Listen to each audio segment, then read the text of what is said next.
이 시간에 여호와께서 우리에게 구하시는 것, 우리를 향하신 하나님의 뜻이 무엇인지 오늘 본문에서 살펴보려고 하는데요.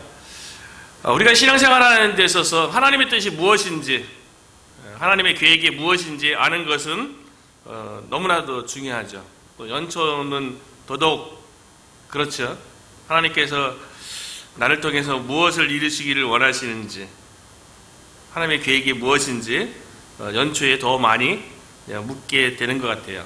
그리고 특별히 삶 가운데 고난, 어려움, 시련, 힘든 문제 이런 거에 직면했을 때 더더욱 하나님의 뜻을 구하게 되는 거예요.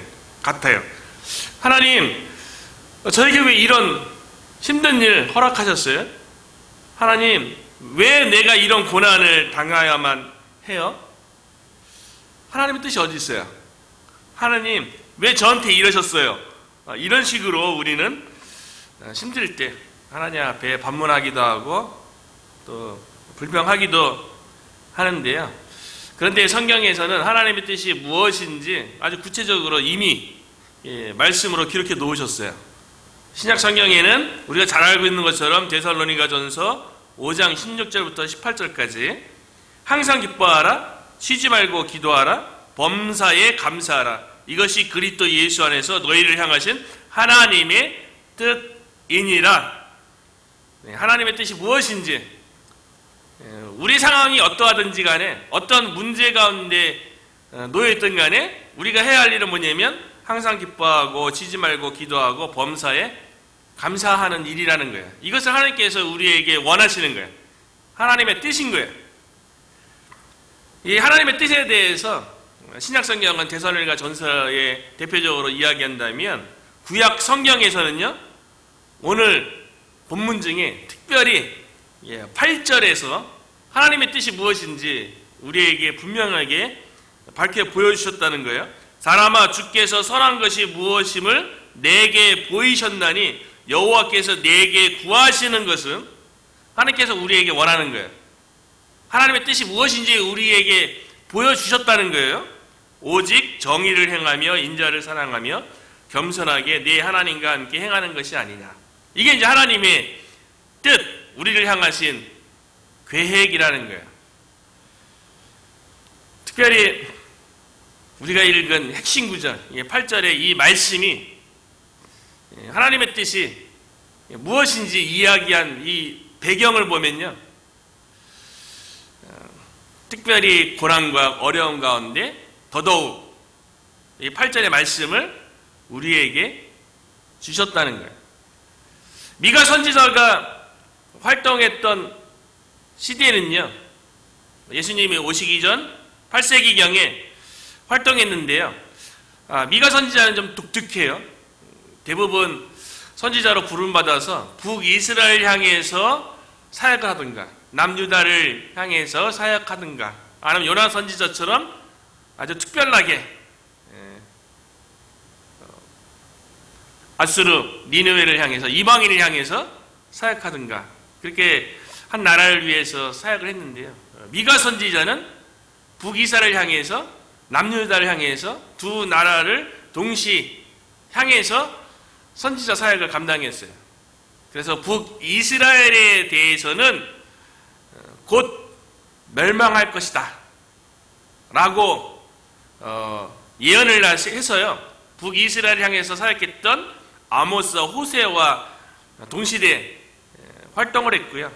남유다에 대해서는 하나님의 심판이 임할 것이다, 이사야 선지자와 동시대에 활동했던, 그러니까 북이스라엘이든 남유다든 뭐 시간의 차이만 있을 뿐이지 북이스라엘은 곧 멸망할 것이다 예언하고요, 남유다는 하나님의 심판이 임할 것이다. 결국 결론에 가서는 똑같아요. 북이스라엘도 하나님의 백성이 하나님을 떠나서 우상 숭배하고 범죄로 말미암아 곧 멸망할 것이다, 그렇게 얘기하는 거고요. 유다에 대해서는 하나님의 심판이 이제 점점 다가오고 있으니까 죄악된 길에서 돌이키라고, 하나님의 심판이 다가오니까 우상 숭배에서 돌이키라고 경고하는 걸 통해서요, 남유다의 멸망도 시간의 차이만 있을 뿐이지 북이스라엘과 동일하게 멸망할 것에 대해서 미가 선지자가 예언한 거예요. 북이스라엘이든 남유다든 하나님의 백성 아니겠어요? 하나님의 백성으로서 북이스라엘은 곧 멸망할 것이고 남유다는 이제 큰 고통과 시련 가운데 멸망을 향해서 가고 있는 그런 상황 가운데 있으니까요, 당연히 하나님의 백성으로서 나라가 멸망을 앞에 놓고 있고요, 큰 시련 가운데 있으면 하나님 앞에 당연히 묻는 거죠. 하나님, 왜 우리에게 이런 고난을 주셨어요? 하나님, 왜 우리가 이 힘든 과정을 겪어야 돼요? 자신들의 삶을 되돌아기보다는 하나님에 대해서 불평, 불만을 하게 되는 거죠.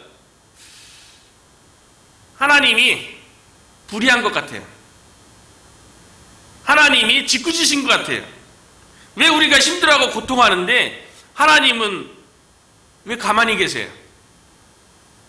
하나님의 백성이 하나님을 향해서 자꾸 반문하니까요, 오늘 본문에서 하나님께서 그런 불평과 불만을 쏟아내는 이스라엘 백성을 향해서 하나님께서 변론하는 거예요. 하나님께서 변론하는데요, 하나님도 되게 속상했던 것 같아요. 내가 불의하거나 내가 힘술부숴서 하나님의 백성을 괴롭게 하고 힘들게 하는 게 아니라 너희들이 범죄함 때문에 너희들이 고난당하는 거고 시련을 당하는 거고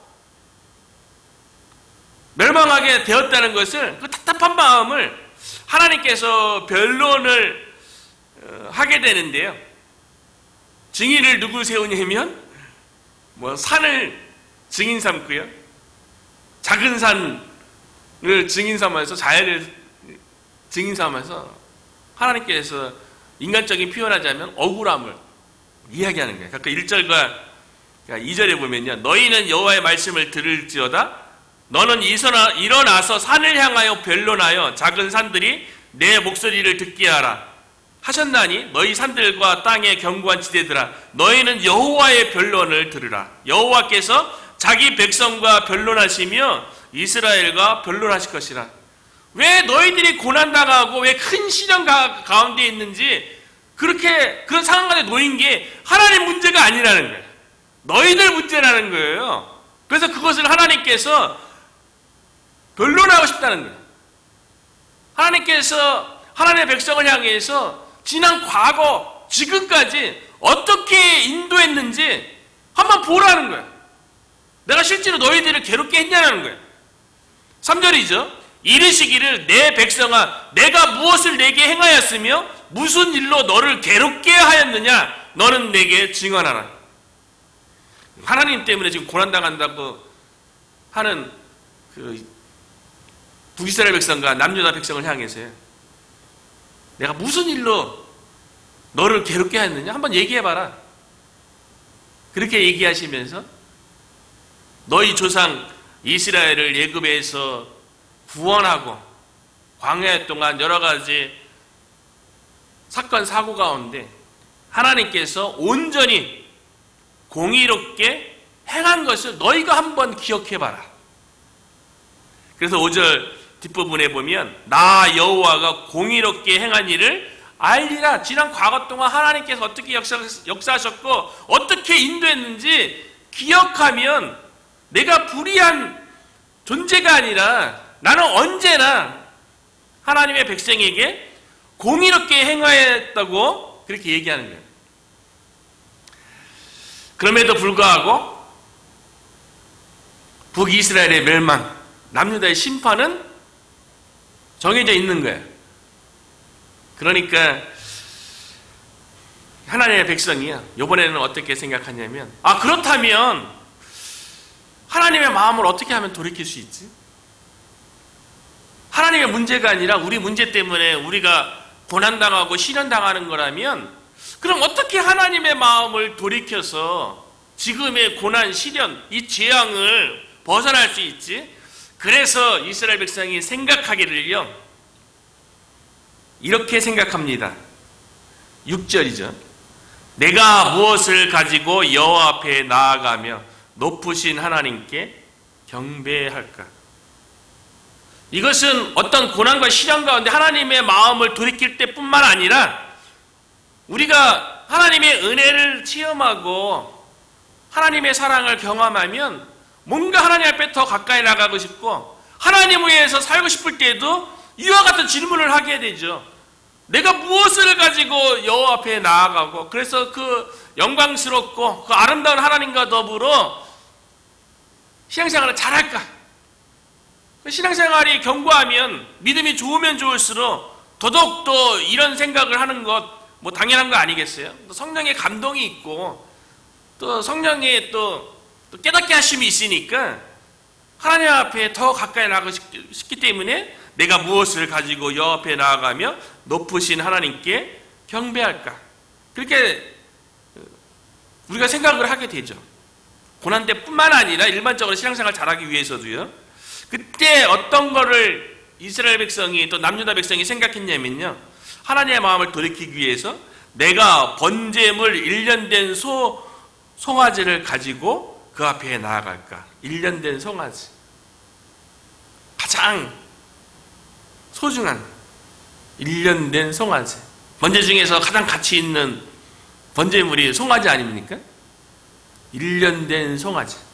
가장 가치 있고 가장 소중한 번제물을 가지고 하나님 앞에 나아가면 내 믿음을 더 표현할 것 같고 내 신앙을 더 드러낼 것 같고 또 하나님의 마음을 돌이키거나 하나님께 더 가까이 나가서 하나님과 더 아름다운 신앙생활을 이어가지 않을까? 그렇게 생각하기도 하죠. 그리고 7절에 보니까요. 어떻게 하면 하나님께서 기뻐하실까? 어떻게 하면 하나님께서 마음을 돌이키실까? 여호와께서 천천의 수양이나 만만의 강물 같은 기름을 기뻐하실까? 많은 양의 기름을 드리면 하나님께서 기뻐하실까? 내가 더 많은 시간을 들여서 예배하고 더 많은 시간을 들여서 봉사하고 더 많은 시간을 들여서 하나님을 위해서 뭔가 하면 하나님께서 기뻐하실까? 그렇게 생각할 수 있죠. 또 그렇게 생각하는 사람들도 있을 거라고 생각을 해요. 또 아니면 내 허물을 위하여 내 마다들을 제물로 드릴 생각을 해요. 이방인들이 생각하는, 이방인들에게 있어서 신에게 드릴 수 있는 최고의 제물은요, 마다들을 죽이는, 몰록 신에게 그와 같이 인신제사를 드렸잖아요. 그 인신제사 중에서 가장 최고의 제물은 마다들인 거예요. 마다들을 번제물로 드리겠다고. 그럼 하나님께서 마음을 돌이키실까? 그렇게 생각했던 거예요. 내 영혼의 죄로 말미암아 내 몸에 열매를 드릴까? 하나님께서 기뻐하신다고 생각되는 것, 내가 열심히 해서 내 삶에 업적을 남기고 내 삶에 어떤 많은 영향력을 나타내는 삶의 열매를 드리면 하나님께서 기뻐하실까? 그래서 하나님께서 마음을 돌이킬 수 있을까? 아니면 나의 믿음을 하나님 앞에 더 잘 보일 수 있을까? 여러 가지 생각할 수 있죠. 다 자기 중심적인 거예요. 자기 의로 하나님을 섬기려고 하는 거예요. 이스라엘과 유다 백성의 하나님께서 어떻게 기뻐하실까라고 고백하는 것들이 다 보면 결국 자기 의죠. 자기 중심적으로 하나님을 섬기겠다고 얘기하는 거죠. 그런데 구약의 황금리라고 할 수 있죠. 하나님의 백성을 향해서 하나님께서 요구하는 것, 특별히 고난 가운데 시련 가운데 하나님의 뜻이 무엇인지 명백하게 보여준 거예요. 8절이죠. 사람아, 주께서 선한 것이 무엇임을 내게 보이셨나니. 여호와께서 내게 구하시는 것은, 영어 성경에는 더 클리어하게 이게 번역이 된 것 같아요. 우리의 신앙생활 가운데 여호와께서 선한 것이 무엇인지 보였다 그랬는데, 영어 성경은 아주 간단해요. What is good? good. 무엇이 선인가? 무엇이 좋은가? 우리가 좋아하는 히브리어로 토브죠. 하나님의 아름다운, 탁월한, 좋음, 선한 것, 착한 것, 다 의미를 내포하고 있는, 하나님의 의도대로 되어지는 것들, 이게 다 선이죠. 하나님의 뜻이라고 볼 수 있는 거죠. 그리고 하나님께서 요구하는 것도 영어 성경에 보니까 What does the Lord require of you? 여호와께서 너희에게 요구하는 것이 무엇이냐? 하나님의 뜻이 무엇이냐? 이렇게 직접적으로 구체적으로 이야기하는 거죠. 근데 그것이 무엇이라고 미가 선지자는 이야기합니까? 세 가지 얘기하죠. 오직 정의를 행하며 인자를 사랑하며 겸손하게 내 하나님과 함께 행하는 것이 아니냐. 하나님께서 우리에게 요구하는 삶은요, 우리를 향하신 고난 가운데 하나님의 뜻은요, 데살로니가 전서의 말씀과 마찬가지로요, 그리스도 안에서 뭔가 행하는 것인데, 미가 선지자를 통해서도요 마찬가지로 하나님 안에서 다 행하는 것들이에요. 첫 번째가 오직 정의를 행하며, 오직입니다. 오직. 하나님께서 우리에게 원하시는 것은요, 우리가 정의롭게 살기를 원하세요. 우리가 의롭게 살기를 원하세요. 더 쉽게 번역하면 우리가 바르게 살기를 원하세요. 그런데 우리에게는 그런 선한 것이 없어요. 선은 하나님의 속성이에요. 하나님께만 있는 거예요. 그런데 어떻게 우리가 우리의 능력으로, 우리의 죄성 있는 그 본성을 가지고 어떻게 정의롭게, 의롭게 살 수 있겠어요?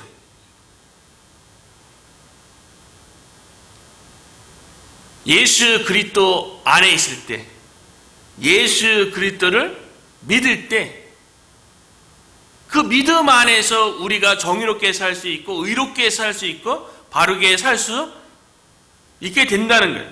그래서 갈라디아서 2장 6절에 보면 사람이 의롭게 되는 것은 오직 정의를 행하며,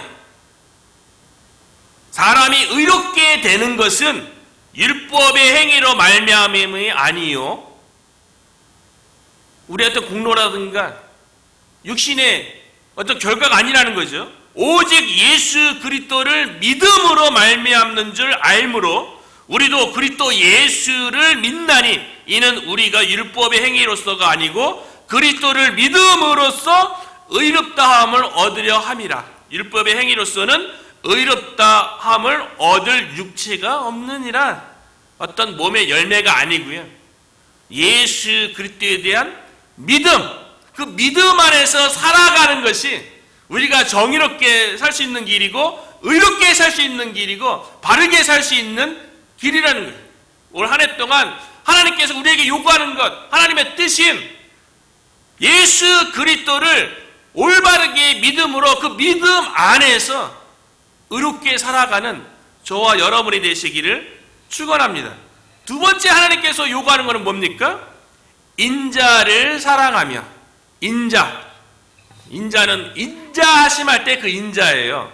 영어 성경에는 to love mercy예요. mercy. 히브리어는 이것도 아주 유명한 단어죠. 헤세드예요. 헤세드. 성경에서는 여러 가지 단어들로 번역이 되었죠. 오늘 본문처럼 인자, 또는 영어 성경의 mercy처럼 자비로도 번역됐고, 은혜, 충성, 사랑. 이 헤세드가 헬러어로 가장 많이 번역된 단어가 아가페 아닙니까? 사랑. 변함없는 사랑, 절대적인 사랑. 하나님께서 우리에게 요구하는 것은요, 인자를 사랑하며 하나님의 변함없는 사랑을 경험하고 그 사랑을 베푸는 것을 원한다는 거예요. 호세아 선지자도 동일하게 얘기했죠.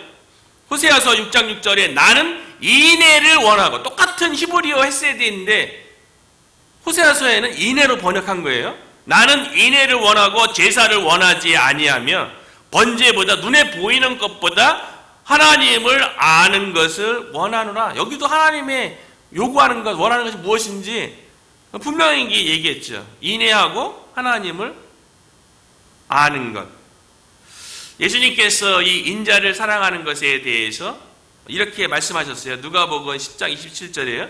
내 마음을 다하며 목숨을 다하며 힘을 다하여 주 너의 하나님을 사랑하고 또한 내 이웃을 내 자신과 같이 사랑하라. 이것이 오늘 본문에서 미가 선지자가 얘기했던 두 번째 하나님께서 요구하는 것, 인자를 사랑하는 것이에요. 이것도 우리의 의지로 우리의 능력으로 행하신 것이 아니라 우리가 하나님의 사랑 가운데 거할 때, 예수 그리스도의 십자가의 사랑 안에 거할 때 그 사랑에 감동되어서 그 사랑이 바깥으로 나오는 거죠. 저와 여러분이 올 한 해 동안 예수 그리스도의 십자가 사랑 가운데 푹 젖어서 하나님을 사랑하고 이웃을 사랑하는, 인자를 사랑하는 저와 여러분이 되시기를 축원합니다. 마지막으로 하나님께서 요구하는 것, 세 번째, 겸손하게 나 하나님과 함께 행하는 것이 아니냐. 겸손한 마음을 가져야 되는 거예요. 교만한 마음으로 하나님과 행할 수 있는 거 아니죠. 겸손은 나 중심적이고 내가 앞서가는 거죠. 겸손은 내가 죽어지는 거고 낮아지는 거고 나의 의가 없어지는 게 겸손이죠. 그 겸손을 가지고 하나님과 함께 행하는 것이 아니냐. 영어 성경보다 한글 성경보다는 영어 성경의 의미가 더 명확하게 우리의 마음 가운데 확 와닿는 것 같아요. 왜냐하면 영어 성경에는 뭐라고 번역했냐면 to walk humbly with your God, 하나님과 함께 겸손히 to walk, 걷는 거래요. 겸손하게 하나님과 보조 맞춰서 걷는 거래요. 이것을 하나님께서 요구한다는 거예요. 올 한 해 동안 우리가 1년의 시간을 살아가게 될 텐데 하나님께서 우리에게 요구하는 거, 하나님의 뜻이 무엇이냐면 마치 하나님이 옆에서 나와 동행, 걷는 것, 함께 걷는 거예요. to walk, 겸손하게. 그 얘기는 더 쉽게 얘기하자면 하나님의 보폭에, 하나님의 발걸음에 나의 보조를 맞춰서 옆에서 같이 이렇게 걸어가는 것을 하나님께서 원하신다는 거예요. 겸손하게 하나님과 함께 행하는 것이 이스라엘 역사 속에서 가장 분명하게 보였던 때가 광야 시대였다고 생각이 되어져요. 그때 애굽에서 구원받은 이스라엘 백성이 광야에서 하나님과 어떻게 겸손하게 걸었는지 민수기 9장 17절부터 18절에 보면요, 구름이 성막 위에서 올라오면 이스라엘 자손은 곧 행진하였고 구름이 머무는 곳에 이스라엘 자손은 진을 쳤으니 이스라엘 자손은 여호와의 명령을 따라서 행진하였고 여호와의 명령을 따라 진을 쳤더라. 이게 눈에 보이는 겸손하게 여호와와 함께 걷는 거죠. 구름이 떠올라서 행진하면 같이 행진하고 구름이 머무르면 그것이 뭐 하루든 열흘이든 몇 달이든 몇 년이든 따지거나 계산하는 것이 아니라 구름이 머무를 때는 함께 머무르고, 올 한 해 동안 우리가 겸손하게 하나님과 보폭을 맞춰갔고요. 그래서 우리가 아까 말씀 나누기 전에 같이 찬송가 430장 찬양했는데요. 올 한 해 동안 겸손하게 하나님과 함께 걷기 위해서요, 주와 같이 길 가는 것, 즐거운 일 아닌가? 우리 주님 걸어가신 발자취를 밟겠네. 한 걸음 한 걸음 주 예수와 함께 날마다 우리 걸어가래. 여기는 더 겸손해갖고 옆에서 이렇게 걸어가는 것이 아니라 찬송가 속에는 뒤에 발자취를 밟아가는 걸로 이렇게 찬양했지만요. 오늘 본문에 똑같은 표현이죠. 겸손히 나 하나님과 함께 걷는 것이 아니냐, 행하는 것이 아니냐. 올 한 해 동안 참 하나님보다 앞서지도 않고요. 하나님보다 너무 뒤처지지도 않고요. 교만해서 하나님보다 앞서 행하거나 또 영적으로 둔해서 하나님 가는데 그걸 잘 깨닫지 못하고 너무 뒤처져서 뭐 그런 게 아니라 옆에서 겸손하게 영적으로 깨어있어서 예수님과 보폭을 맞춰서 한 걸음 한 걸음 걸어가시는 저와 여러분이 되시기를 주님의 이름으로 축복합니다.